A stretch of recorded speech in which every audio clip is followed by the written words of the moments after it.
የህፃናትን በተለይ የጨቅላ ህፃናትን ስቅታ ማስቆም የምንችልበት 5 መፍትሄዎችን ልንገራችሁ። በነገራችን ላይ ስቅታ የሚከሰተው ለምንድን ነው? አዋቂዎችም ላይ ህፃናትም ላይ ይከሰታል። በተለይ ደግሞ ህፃናት በተለይ ጨቅላ ህፃናት ከ6 ወር በታች ስቅታ በጣም ያስቸግራቸዋልና ስቅታ ኖርማል ነው ወይስ አይደለም? የህመም ምልክት ነው ወይስ አይደለም? በዛሬ ቪዲዮ ይሄን ነግራችኋለሁ። እንዲሁም ማስቆም የምንችልበት በጣም ቀላል የሚባሉ 5 ዘዴዎች አሉ። እነዚህን መጨረሻ ነግራችኋለሁ። እስከ መጨረሻ ቪዲዮ ተመልከቱ። ጤና ይስጥልን፣ ዶክተር ፋሲል ነኝ፣ የህፃናት ስፔሻሊስት ሐኪም ከብሩክ ኪድስ ልዩ ህፃናትና ታዳጊዎች ክሊኒክ። በዛሬ ቪዲዮ ስለ ስቅታ ነው ማወራላችሁ። በነገራችን ላይ ስቅታ ህፃናት ከተጸነሱ ከ9 ሳምንት ጀምሮ ስቅ እንደሚላችሁ ታውቃላችሁ። ይህ ተፈጥሯዊ ሪፍሌክስ ነው። ታዲያ ስቅታ የሚባለው ነገር ምንድን ነው?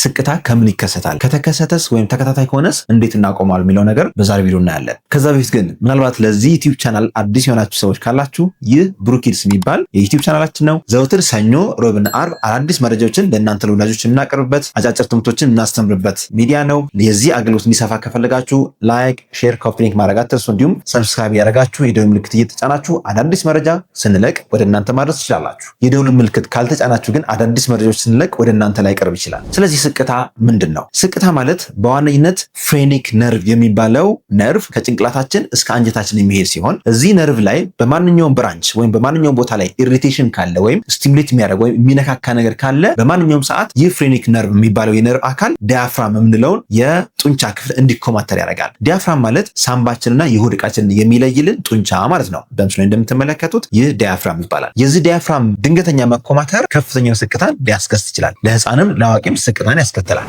ታዲያ ይህ ፍሬኒክ ነርቭ የሚባለውን ኢሪቴት የሚያደርጉ ነገሮች ወይም ደግሞ ስቅታን የሚያስከስቱ ነገሮች ምንድን ናቸው? አንደኛ የጨጓራ በአየር ወይም በምግብ መወጠር። ጨጓራ ላይ ድንገተኛ መወጠሮች ወይም ድንገተኛ መስፋቶች ካሉ ፍሬኒክ ነርቭ የሚባለውን ነርቭ ስቲሙሌት ያደርገዋል። በዛ ምክንያት ያንን እንደ ሪፍሌክስ ሆኖ የዲያፍራም የሚለውን ጡንቻ ስለሚያከማትር ስቅታው ይከሰታል። ለምሳሌ ጨቅላ ህፃናት በጣም እርቧቸው ቶሎ የሚጠቡ ከሆነና በአንድ የሆናቸው ሙልት የሚል ከሆነ ነርቭ ስቲሙሌት ስለሚሆን ስቅታን ሊያስከስት ይችላል። ሁለተኛው ደግሞ የምግብ ቱቦ ውስጥ ወይም ኢሶፋገስ የምንለው ውስጥ ፎሪን ቦዲ ወይም አየር የተለጠጠ ነገር ካለ ይህም ስቅታን ያስከስታል። ለምሳሌ ጨቅላ ህፃናት ሲጠቡ ጡጦ ሊሆን ይችላል ወይም ጡት ሲጠቡ አየር ቧንቧቸው ውስጥ ብዙ አየር ካለ ኤሮፋጃ ይባላል። አንዳንዴ ህፃናት ሲጠቡ አብረው አየር ሊውጡ ይችላሉ።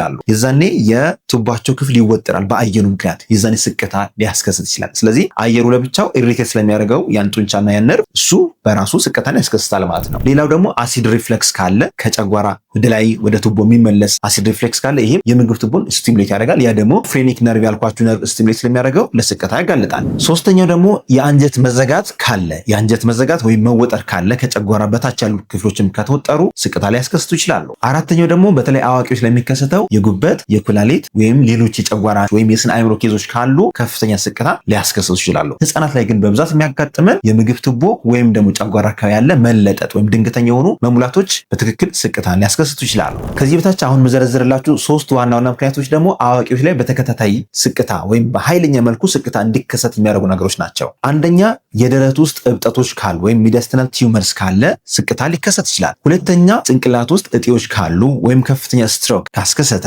በተለይ ቬስቲቡሎ ባዚላር የሚባል ስትሮክ አለ። የዛ ስትሮክ አይነት ከፍተኛ ስቅታ ሊያስከስት ይችላል። ሶስተኛው አዋቂዎች ላይ ከፍተኛ ስቅታ የሚያስከስተው ደግሞ ከፍተኛ አልኮል መጠቀም ካለ አልኮል በራሱ ጨጓራና አንጀትን ስለሚጎዳ እሱም ከፍተኛ ስቅታ ሊያስከስት ይችላል። ስለዚህ አዋቂዎች ኃይለኛ ስቅታ ካጋጠማቸው በተለይ ደግሞ ከ30 ደቂቃ በላይ ስቅታ ኃይለኛ ሆኖ ከመጣ ግዴታ ሕክምና ይፈልጋል ማለት ነው። ህፃናት ላይ ግን አብዛኛው ጊዜ ተፈጥሯዊ ነውና እንዳልኳችሁ ከ9 ሳምንት ጀምሮ ከተጸነሱ ከ9 ሳምንት ጀምሮ ስቅታ ሊኖራቸው ይችላል። ፍጹም ተፈጥሯዊ ነው። ምንም አይነት አደጋ አይኖረውም። ስለዚህ ወላጆች መጨነቅ የለባቸውም። እንደው ስቅ እያላቸው አንዳንድ ህፃናት በሰላም ይተኛሉ። ለእኛ ስናየው በጣም ያስጨንቀናል አይደለም? ሆኖም ግን ለህፃኑ የሚያስጨንቅ አይደለም። የለመደው ነገር ነው። ገና ማህፀን ውስጥ ሆኖ እያለ የለመደው ነገር ስለሆነ ለሱ አዲስ አይደለም። በሰላም መተኛት ይችላል። ስለዚህ ብዙ መጨናነቅ የለባችሁም። ስለዚህ ወደ ጨቅላ ህፃናት ልምጣላችሁና ዋና ቅርሻት የሚያስከስቱ ነገሮች ልንገራችሁ። አንደኛ ቅድም እንዳልኳችሁ አየር ቧንቧቸው ወይም ደግሞ ጨጓራቸው ውስጥ አየር በጣም የሚለጠጥ ከሆነ፣ ሁለተኛ አሲድ ሪፍሌክስ ካለ ከጨጓራቸው ውስጥ አሲድ እየተመለሰ ወተትን ይዞ ልክ እንደ ሪፍሌክስ ወይም እንደ ቅርሻት የሚመላለስ ከሆነ፣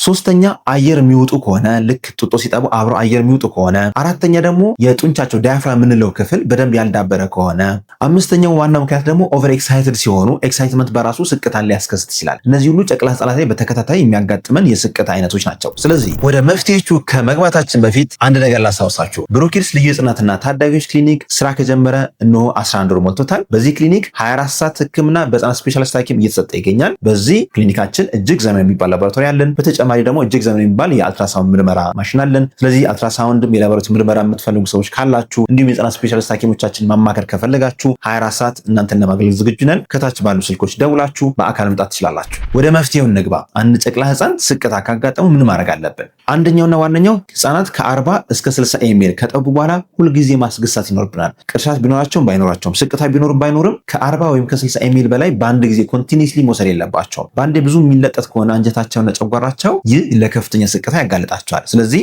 የመጀመሪያው ነገር መጠኑን መገደብና ማስገሳት። ስናስገሳ ምን ማድረግ አለብን? ከፍተኛ ስቅታ ካለ ስናስገሳ አንደኛ ደረታችን ላይ እንይዛለን።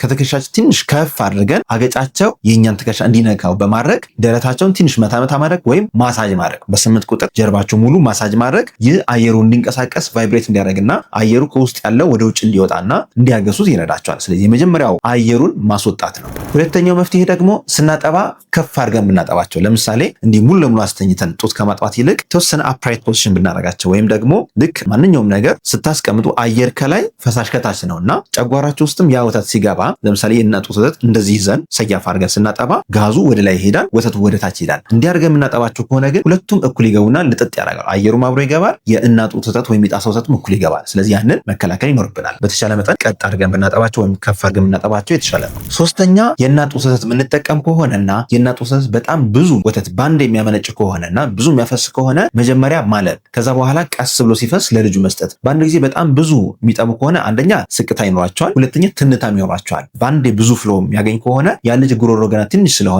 ወደ ትንታ ሊሄድበት ይችላልና የእናት ጡት ወተት በደንብ ሬጉሌት መደረግ አለበት። ስለዚህ መጠኑ በጣም ፍስስ የሚል ከሆነ በአንዴ በጣም ብዙ የሚኖረው ከሆነ ያንን መገደብ ወይም ደግሞ አልቦ ቀስ አድርጎ ልክ ቀነስ ሲል ፕሮዳክሽኑ ቀነስ ሲል ማጥባት የተሻለ ነው የሚሆነው። የጣሳ ወተት የምትጠቀሙ ወይም ደግሞ ጡጦ የምትጠቀሙ ከሆነ ደግሞ አንደኛ ጡጦን በደንብ ከፍ አድርጋችሁ መያዝ። ከፍ አድርጋችሁ ስትይዙ ጋዝ ምንም አያገኝም፣ ቀጥታ ወተቱን ብቻ ነው የሚስበው። ሆኖም ግን ሰያፍ ከሆነ ግን አየሩንም ወተቱንም አብሮ ነው የሚስበው። አራተኛው መፍትሄ ደግሞ በጣም ስቅ ሲለው እንደ አማራጭ ፓሲፋየር መስጠት እንችላለን። ፓሲፋየር ልክ ከ10 እስከ 15 ደቂቃ ስንሰጥ ስቅ ያለው ልጅ ኮንቲኒስ የሚጠባ ከሆነ ያ ስቲሙሌሽን ስለሚቀንስለት እየቀነሰ ይሄዳል። ስለዚህ በጣም ስቅታ ካስቸገራቸው ወዲያው የእንጀራ እናት መስጠት አንደኛው አማራጭ ሊሆን ይችላል። የመጨረሻው መፍትሄ ደግሞ የምነግራችሁ በጣም ስቅታ ሲያስቸግረው ለ5 ደቂቃ ብቻ የእናት ጡት እንዲጠባ መፍቀድ። ይሄ ቅድም ካላችሁ በተቃራኒ ነው። ሆዱ በጣም ድንገት ከሞላ ማስገሳት ነው። ሆዱም ግን መሀል ላይ ለምሳሌ ከእንቅልፍ ተነስቶ ዝም ብሎ ስቅ የሚለው ከሆነ ግን ለ5 ወይም ለ10 ደቂቃ ጡት እንዲጠባ መፍቀድ። ይህ በራሱ ስቲሙሌትድ የሆነው የፍሬኒክ ነርቭ ካልም እንዲሆን ይረዳዋል። ስለዚህ ስቅታው ይቆምለታል ማለት ነው። ስለዚህ እነዚህን 5ቱን ቀላል መፍትሄዎች በማድረግ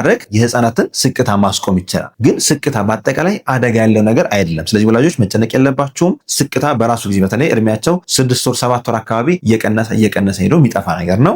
ተፈጥሯዊ ምላሽ ስለሆነ ብዙ መጨነቅ የለባቸውም። ግን እነዚህ 5ቱ ጠቃሚ ምክሮች ለእናንተ ወላጆች ያስፈልጋል ብዬ ስላሰብኩኝ እነዚህ በዝርዝር አቅርቤያለሁ። መረጃውን ከወደዳችሁት ላይክ አድርጉ። ጥያቄ ካላችሁ፣ ሀሳብ አስተያየት ካላችሁ ኮሜንት ላይ ያስፍሩልን። ቤተሰብ ካልሆናችሁ ደግሞ ሰብስክራይብ አድርጉ፣ የደወል ምልክት ተጫኑ። መልካም ጊዜ